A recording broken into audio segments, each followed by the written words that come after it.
el día de San Carlos, ya lo hemos hablado un montón de veces, pero bueno, por ahí se siguen las preguntas. ¿Qué diferencia entre el 3? ¿Qué diferencia entre el 4? Pero hay que hacer un poco de historia. Vos sabés que estuve analizando anoche, digo, no sé hasta qué hora, me enrosqué con mirar la historia de San Carlos Borromeo o analizarla desde el punto de vista de las constelaciones familiares. Sí. Porque una constelación social tiene una particularidad muy, muy interesante. Pero hay que hacer un poco de historia. Obviamente que me voy para todos lados, ya sé cómo es la metodología esta de que empiezo hablando por un lado y termino por otro, pero es la información es necesaria, ¿no? Las constelaciones que tienen que ver con esto del sistema, los desórdenes que hay en el sistema familiar, que tenemos en el sistema familiar, y también social, y cómo implican justamente nuestra vida. Y hoy día 4, digo, bueno, siempre lo hablamos desde un lugar, al tema de San Carlos Borromeo podríamos hablarlo de otro lugar, que es de esta mirada, como te decía, sistémica.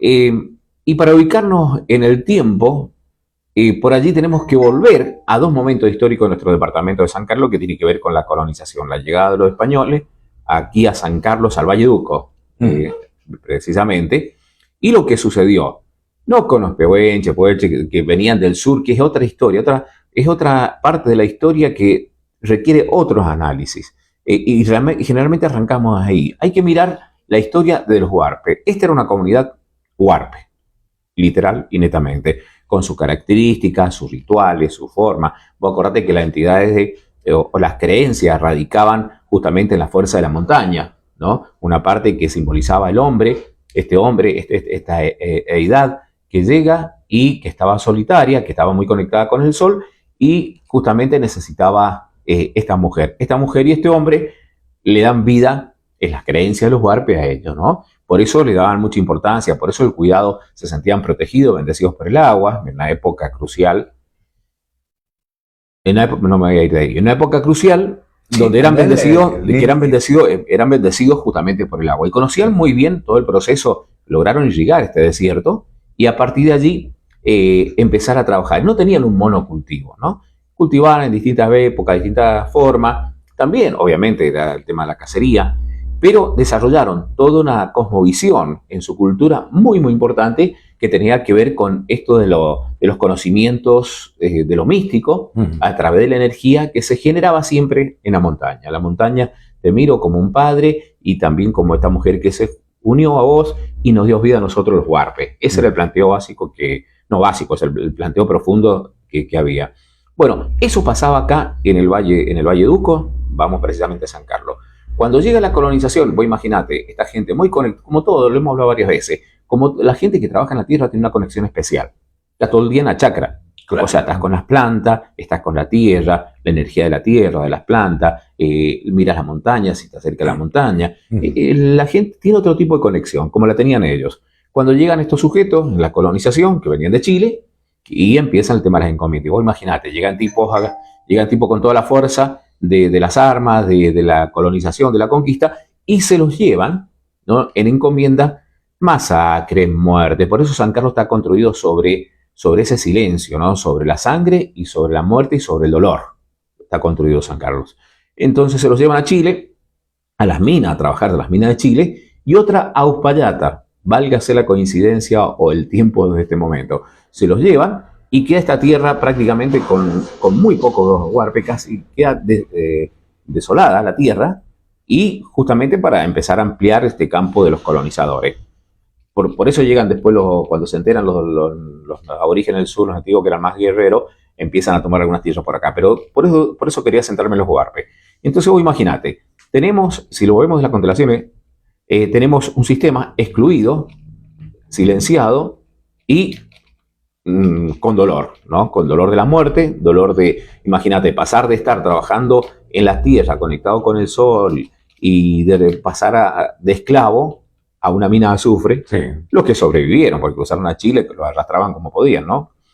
Bueno, después pasan los años, por eso, y pasan muchos años, porque estamos hablando de eso en 1500 y pico, pasamos a la fundación de San Carlos. Esa fundación de San Carlos que hace algunos años, a través de algunos proyectos, se separa lo que era el nombre Carlos III a Carlos Borromeo, ¿no? A San Carlos Borromeo. Son historias distintas. Una es el poder político, que tiene que ver con toda la colonización nuestra, que es justamente Carlos III, el Virreinato de la Plata y todo lo que sucedió. y la otra tiene que ver con la colonización o la creencia espiritual. Son situaciones diferentes. San Carlos Borromeo representa qué cosa? La colonización espiritual. ¿Y por qué te digo colonización espiritual? Porque ya había creencia, entonces llegaron con una nueva creencia aquí al valle. El tema de San Carlos Borromeo, que hoy es el día del patrono y el santo en el departamento para los feligreses católicos, para todo en general, porque ¿qué pasaba? El catolicismo, ¿qué es lo que era? El catolicismo venía justamente con toda la colonización de la mano y hasta hace no muchos años era la única representación institucional, inclusive que te apuesta en la Constitución Nacional, ¿no? El tema es muy interesante, la historia de Carlos Borromeo. Este muchacho, Carlos Borromeo, en su momento, antes de ser lo que fue y el reconocimiento, bueno, provenía de una familia rica, por los dos lados, che. Por el lado del padre era un conde, y la madre también venía de una familia aristócrata, de mucho dinero, y era en la época también donde pocos tenían un montón y muchos tenían nada. Prácticamente era la esclavitud blanca que también se vivió acá.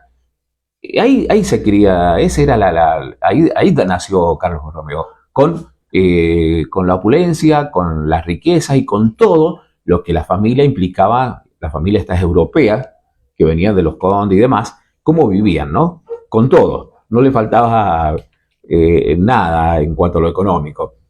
Ese poder económico de familia, apellido, ubican justamente a Pío IV, lo ubican como papa, que era parte de la familia de Carlos Borromeo, la parte materna. Este hombre llega, y acordate que en ese momento, bueno, ¿quién manejaba la iglesia? Y manejaba mucho poder económico, definía era como otro reinado, y definía todas las políticas sociales y económicas del lugar y también después la proyección hacia el mundo, con esta vinculación con los reyes y demás. Y claro, en ese momento, vos fíjate el manejo económico, vos querías un perdón, lo tenías que pagar. Bueno, la iglesia venía como muy enredada en esa historia económica donde la espiritualidad era poca y donde el cuerpo se castigaba, básicamente. Esa riqueza que manejaba la institución católica, bueno, lo lleva a Carlos Borromeo cuando tenía 21 años o 20, lo llevan, porque lo había estudiado, lo que sí, eso, era muy preparado el muchacho. Entonces lo lleva y le dice, bueno, vos a partir de ahora vas a ser obispo, y lo pone a manejar la parte institucional de la iglesia, ¿no? Las leyes, lo que determinaba. Y estas leyes tenían que ser acatadas por los reyes y justamente por todos los súbditos también. Vos fíjate qué pasó con la Inquisición, las muertes y todo lo que ha habido, era por decir no a alguna ley que determinaba esta estructura católica. Pero ¿qué pasó con él? Este muchacho que vivía, que acá está la parte importante de Carlos Borromeo, este muchacho que vivía en la opulencia, si era un rey más prácticamente, con todo el poder que te daba el Vaticano, le gustaba la cacería, le gustaban las fiestas, si lo relacionas con San Carlos, con el departamento. Pero hubo un hecho muy importante, que acá es para destacar a Carlos Borromeo. ¿Cuál es el hecho importante? El hecho importante... ¿Por qué te estás riendo? No, me río. ¿Por algún mensaje? No, por mensaje no, por lo que hablaste de... estamos acá en San Carlos, hablamos... le gustaba la fiesta, bueno, San Carlos le... Claro. Eso, bueno, no opino. ¿Qué opinar ahí? ¿Qué pasó? Estoy tratando de resumir un montón de información rapidito. ¿Qué pasó con este muchacho que ya era obispo y manejaba justamente todo este poder? Muchísimo, imagínate, todo el poder de la corona lo manejaba y del Vaticano lo manejaba él, prácticamente. Bueno, se transforma, hay un concilio, en ese concilio es donde se revisan que hacen los concilios cada tantos años, este creo que duró 20 años, donde él empieza a protagonizar esta reforma de las leyes que manejaba el catolicismo, ¿no? Por eso cuando vos decís las leyes que manejaba la institución política romana, tenían que ver con la Biblia, tenían que ver con Cristo, tenían que ver con los políticos, con los poderes políticos del momento. Y tenían que ver con los poderes políticos del momento, sí, ¿no? Entonces todo se iba cambiando por humanos, por tierra, por conquista, por oro, por todo esto. Bueno, empiezan estas reformas que le encargan a él y los protestantes venían avanzando bastante. Entonces ve que esto es lo valorable, ve este muchacho que hay cosas que no le pintan, que no le gustan. En este tránsito se le muere el hermano mayor se muere, el hermano de Carlos se muere. Entonces él era el heredero inmediato de la riqueza de las dos familias, porque tenía, como era antes, ¿viste? Las herencias iban al hermano mayor. Entonces tomaba la riqueza de la parte materna, imagínate, la riqueza de la parte materna, la riqueza de la parte paterna, más todo el poder que tenía en el Vaticano, imagínate lo que era este hombre. Un tipo con muchísimo poder. Y bueno, y en la Reforma es muy interesante lo que hace, te decía, porque empieza a cortar con algunos vicios que estaban haciendo que la institución cayera. Toda la corrupción que había en la institución católica, entonces él empieza a reforma, echa muchísimos curas, echa muchísimos obispos y empieza a armar catequesis, empieza a andar por los pueblos.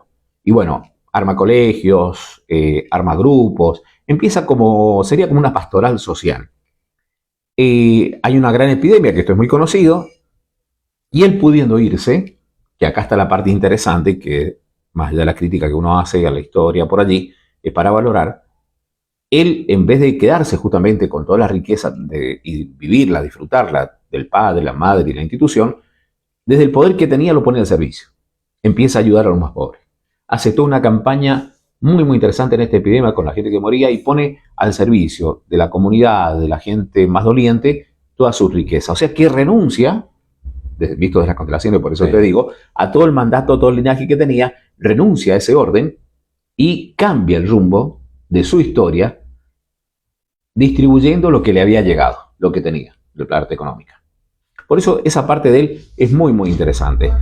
Claro, cuando llegan acá, cuando llegan después de la colonización, tenían que ponerle un nombre al departamento. Por eso, una cosa es lo que hizo Carlos Borromeo, que es admirable, yo siempre por ahí lo he planteado, es admirable lo que hizo él. Es fácil ayudarte cuando vos sos pobre, pero él teniendo todas las oportunidades que tuvo, toda la riqueza que tuvo, y la puso a disposición y renunció y vivió una vida modesta, murió joven a los 46 años, es toda una elección de vida. Porque imagínate, en esa época, qué sé yo, decir, te ofrezco un palacio, te ofrezco esto, te ofrezco aquello, tenés esto, tenés esto. Pero ¿falleció a los 46 años por algún tipo de enfermedad o por muerte natural?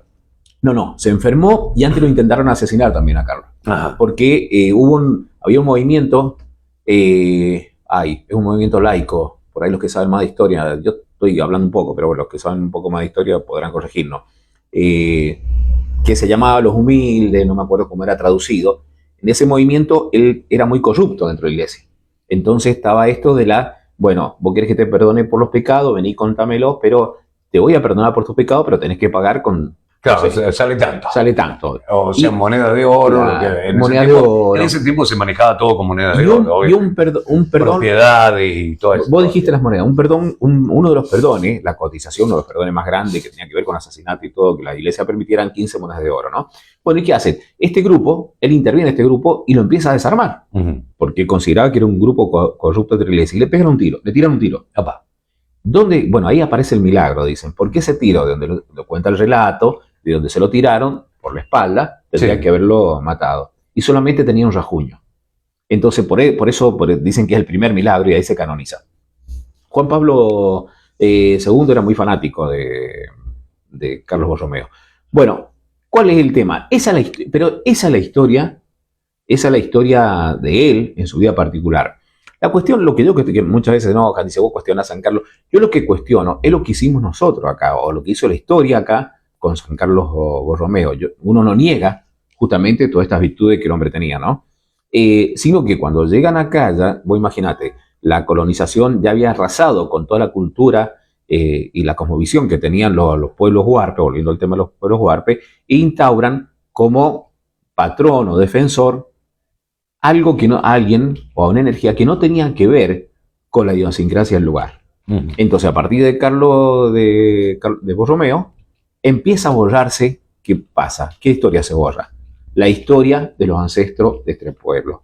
Se niega, se oculta. ¿Qué se oculta? Y cuando vos negás, ¿qué negás? Cuando vos ocultás, ¿qué ocultás? Ocultás el dolor, la historia, la forma de vida, la forma de conexión con la naturaleza, sobre todo la que tenemos nosotros aquí. Entonces, por allí lo que, qué sé yo, uno sugiere, se plantea desde este lugar, en las constelaciones vos tenés esto de lo excluido, de las historias silenciadas, de aquello que se esconde, de aquello que no se ve. Y creo que la comunidad huarpe merece el reconocimiento. ¿A través de qué? Y bueno, hay nombres que no los vas a cambiar, ya lo sé, porque implican documentos históricos, papel y cuanto más. Pero bueno, vuelvo a postular como cada 4 de noviembre que se haga un acto público, que sería de sanación, y para reconocer justamente aquellos pueblos que quedaron olvidados como son los huarpes y decir, bueno, San Carlos, pero en tierra de nativos, o San Carlos en tierra de los huarpes, o fueron los primeros huarpes, algo que reconozca que aquí hubo algo antes, hubo un pueblo, una comunidad, una emoción, una sensación, un sentimiento, una familia que vivía de forma distinta antes que llegaran los colonizadores y antes que se instaurara el San Carlos Borromeo. ¿Y cómo nos implica hoy día en la actualidad? Esto ya es más amplio y lo resumo un poquito. Cuando hay un desorden, así como es el desorden sistémico en nuestra familia, de ancestros, bisabuelos, tatarabuelos y todos los que se ocultan, en lo social pasa exactamente lo mismo. Entonces, estamos en San Carlos, en una tierra que fue regada con mucha sangre y que quedó en forma anónima prácticamente. Entonces habría que hacer algo relacionado a esto, y esa energía, según los místicos, que ya, qué sé yo, Carl Jung y otros, podemos hablar de ellos, es otra historia. Esa energía queda dando vuelta. Cuando vos haces el reconocimiento, mira, estoy seguro, confío mucho en las constelaciones, he visto muchos fenómenos que se dan. Creo que el día que se haga el reconocimiento, ¿no?, de los cuerpos, de los cuerpos, de las almas, de la energía, de esa historia oculta, en San Carlos nos vamos a liberar y nos vamos a sanar de muchas cosas. Porque cada vez que en el sistema familiar, en la constelación, uno muestra y logra reconocer a un abuelo o bisabuelo que vivió cierta historia, y yo la repito, y la puedo ver, la tomo, la honro y la reconozco, el sistema se alivia. Y en un pueblo, opino que es lo mismo.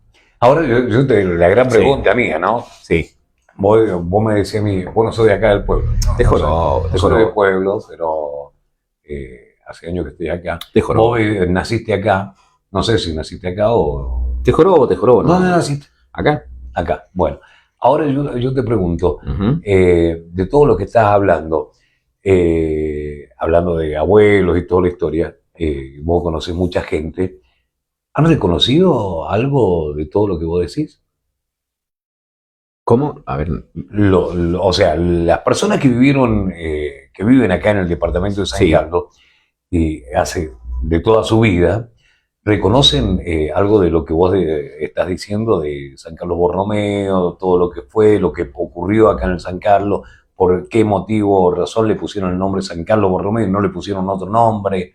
No, que no le pude. Acá se llama San Carlos por Carlos III, no por San Carlos Borromeo, el día del patrono. Mira, yo creo que sí, hay mucha gente que debe conocer la historia. El tema que me parece que tomamos después de la campaña del desierto y empezamos a hablar de algunos apellidos y tomamos de los últimos nativos, que fueron los puelches, pehuenches, demás, que cuando arrasan justamente con toda esta cultura de los pueblos, los primeros pueblos aborígenes de acá, los huarpes. Sí, los pueblos originarios. Los huarpes quedan todo desocupado. Entonces, igual que los chilenos y demás, empiezan a avanzar porque las tierras estaban prácticamente desocupadas. Te digo, fue una masacre. A los huarpes se los llevaron, desalojaron la tierra. Yo creo que hay cosas que se conocen y depende de dónde empecé a contar la historia. Si la historia la empezás a contar de la campaña del desierto, vas a tener una realidad de quién va a hablar, de algunos apellidos terratenientes que se quedaron acá, con todos. Sí. Si te vas un poquito más atrás, vas a hablar justamente de estos aborígenes que llegaron del sur a tomar las tierras. Si te vas más atrás, vas a hablar de los huarpes, y si te vas más atrás, vas a hablar de toda esta cosmovisión que te digo, de la energía que se manejaba en el Valle de Uco, a través del conocimiento de los huarpes y toda la sangre que corrió. Depende de lo que te parece. Ahora yo tengo otra pregunta. ¿Hay libros al respecto? Mira, sí hay documentos justamente después de con los pehuenches, y demás, las otras, pero de los huarpes muy poquito. Arrasaron con todo. Sí, de los huarpes no hay casi. Muy poco. En la Valle sí tienen mucha fuerza, todavía hay historia. Yo digo, a ver, de los huarpes acá barrieron con todo el Valle de Uco. En la Valle, en los cercanos de la Valle sí hay más historias, más conocimiento, o quedó algo, que reclaman lícitamente sus tierras, ¿no? Ajá. Más allá del reclamo de las tierras, que si fuera por eso, en la cultura nuestra, con nuestros ancestros, tendríamos que reclamar ahí a la Celia y lo que pasó con la historia de la Celia, del Cerro Negro para abajo, pero no es por tierra, sino es por esta memoria colectiva y social de dolor que tiene que ser reconocida. El día que reconozcamos que aquí estuvieron los huarpes, no de palabras, sino un hecho concreto, ¿no? Un ritual, un orden, se van a solucionar a nivel energético muchas cosas. Por algo toma fuerza esto de San Carlos Tierras de Brujas y cuanto más y cuanto qué. Y vos sabés que uno repite, ¿no? Porque uno se pregunta, y bueno, ¿por qué te interesa? ¿Y por qué le interesa al otro? Porque en forma inconsciente, dicen que las constelaciones familiares de 70 años, uno que va a través de lo genético, no solo hereda el color de piel, ojo, demás, sino toda la información, todas las emociones. Y bueno, y hay apellidos, no porque ya me tendría que meter en lo político, pero si vos revisás, digo, ¿qué fue acá? Avasallamiento, ¿no? Colonización y justamente un desarme de todos los conocimientos que habían que tenían que ver con el cuidado de la montaña y el agua. Vos revisás, esto sin darlo, vos revisás dos de los apellidos fundamentales de San Carlos que tienen que ver mucho con la minería y lo ves del lado de las constelaciones y empezás a entender lo sistémico. ¿A qué responden? ¿A qué lealtad? ¿A qué hecho antiguo? Y te das cuenta que esos apellidos coinciden mucho con donde nacieron estos apellidos, de apellidos colonizadores. Entonces, para uno era importante la fuerza y el poder, y el otro era importante justamente esto de conquistar, que va atado la mano uno con otra. Pero bueno, volviendo al tema, eso, yo en el T4 digo el reconocimiento a Carlos Borromeo, porque la verdad que fue un tipo muy interesante.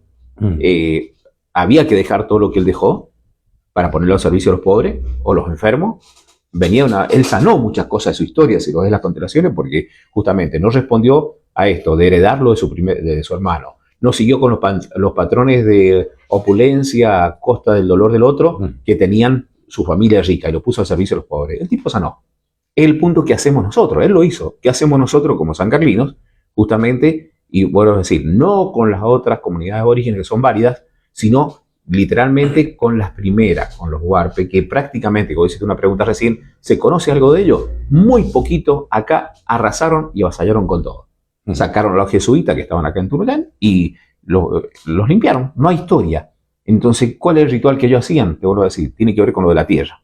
Tiene que ver con lo de la montaña. Allí estaba... Vos me estás diciendo, Sí. arrasaron con todo. Pero, a ver, algunos huarpes, ¿no?, que fallecieron o mataron, aquí, hablemos acá en la tierra de San Carlos, están enterrados aquí en San Carlos. Hubo mucho, hay fincas. Muchísimo. Mirá, O sea, hay cementerios aquí en el departamento de San Carlos, de los cuales se han hecho viviendas, por ejemplo, barrios, o se ha extendido la población y están sobre los cementerios. de la municipalidad para atrás, todo lo que vos te imagines, en muchos lugares, que ya no solo serían las culturas no huarpes, sino las que siguieron, que Sí, también sí. después con la campaña del desierto masacraron. Obviamente que la salada, y hay registros ocultos para el lado de Biluco, en alguna finca de conocidos empresarios, que cuando empezaron a rozar los campos que estaban allí para plantar, aparecieron. Y dicen que si mandaron, esto hay testimonio de gente, mandaron a hacer algunas fosas, algunos, y ocultarlos allí, ¿para qué? Para que después patrimonio no les reclamara. Bien. O sea que, en realidad, qué sé yo, vivimos sobre esta historia, sobre este dolor que vos decís. Pero se puede, vuelvo a insistir, se puede sanar. Yo creo que hay que hacer un acto de reconocimiento, una constelación social sería muy importante, donde aparezcan estas tres partes. Hicimos, ya lo he contado varias veces, en el museo hicimos en su momento esto de los colonizadores, los nativos, pero así, específicamente con los huarpes no se ha hecho. Hay que darle lugar a esa historia, a ese dolor en San Carlos, y estoy seguro que nos aliviaríamos de muchas cuestiones que tienen que ver justamente con estas cargas. Y decía, pero eso es brujería, místico. No, lejos de todo eso. Tiene soporte científico técnico todo esto, ¿no? Así que bueno, eso. Perfecto. Bueno, ahí estamos.